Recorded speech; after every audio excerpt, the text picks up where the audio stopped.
उत्तराखंड में चारधाम यात्रा प्रबंधन को और अधिक बेहतर करने के लिए मुख्यमंत्री पुष्कर सिंह धामी ने अधिकारियों को दिशा निर्देश दिए हैं। पौराणिक और पारंपरिक रूट के साथ ही चारधाम यात्रा मार्ग से जुड़े जिले पौड़ी के कोटद्वार को भी इससे जोड़ने की तैयारियां की जा रही है। मुख्यमंत्री पुष्कर सिंह धामी ने अधिकारियों को कुछ नए मार्ग चिन्हित करने और पुराने मार्गों को और चौड़ा करने के निर्देश दिए हैं। प्रदेश में तीर्थाटन के साथ साथ पर्यटन भी बढ़े और दोनों एक दूसरे के कारण प्रभावित न हो, यही फोकस किया गया है। चारधाम के विकास के सीएम पुष्कर सिंह धामी सतत रूप से प्रयासरत रहे हैं और इसी का प्रतिफल है कि श्री बद्रीनाथ धाम व केदारनाथ धाम में मास्टर प्लान के अंतर्गत विभिन्न विकास कार्य किए जा रहे हैं। साथ ही ऑल वेदर रोड के निर्माण के बाद चार धामों की यात्रा अधिक सुगम व सुरक्षित हुई है। इसके साथ साथ विभिन्न धामों में धारण क्षमता को भी बढ़ाया जा रहा है।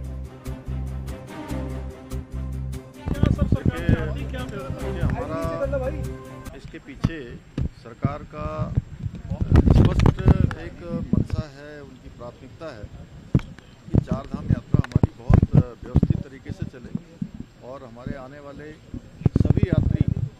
चारधाम यात्रा का एक अच्छा संदेश लेकर जाएं, अच्छा अनुभव लेकर जाएं, सबकी यात्रा आसानी से हो, उनकी भी सुविधा हो और जो चारधाम यात्रा के कारण से हमारे पूरे इस क्षेत्र का एक पूरी आर्थिकी चलती है, व्यापार चलता है, साल भर का उनका काम चलता है, वो काम प्रभावित न हो, बल्कि वो आने वाले समय में यात्रियों के साथ अच्छी एक ब्रांडिंग हो और उस ब्रांडिंग के साथ यात्रा का व्यापक प्रचार प्रसार भी हो, यात्रियों की संख्या भी बढ़े, उनको परेशानी न हो। उसके निमित्त जैसे ऋषिकेश में इस वर्ष एक बड़ा अनुभव ये आया कि राफ्टिंग के कारण से, अन्य कारणों से काफ़ी लोगों को जाम की समस्या का सामना करना पड़ा। तो एक हमने वैकल्पिक, ये पहले समय में कोटद्वार से यात्रा प्रारंभ होती थी, कोटद्वार भी उस यात्रा का एक मार्ग हो सकता है। इसी प्रकार से जो हमारी विकासनगर से यात्रा चलती है तो डामटा से आगे की जो सड़क है, वो सड़क का चौड़ीकरण के लिए मैं माननीय गडकरी जी से अनुरोध करने वाला हूँ, उनसे मिलूँगा तो उनसे अनुरोध करूँगा। यमुनोत्री धाम, जहाँ पर इस वर्ष श्रद्धालुओं की संख्या अत्यधिक रही है और हर समय ये हम लोगों के सामने एक आशंका थी कि किसी प्रकार की कोई घटना न हो, सभी यात्रियों की यात्रा वहाँ सकुशल हो, तो यमुनोत्री धाम का जो कैपेसिटी है वो कैपेसिटी बढ़े, उसके विकल्पों पर, अन्य मार्गों पर भी हम काम कर रहे हैं।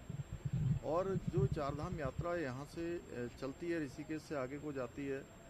तो वो श्रीनगर से सीधे रुद्रप्रयाग निकल जाती है। आने वाले समय में पौड़ी भी उसका एक डेस्टिनेशन बने, उसके लिए भी हम काम कर रहे हैं। कुल मिलाकर जो हमारे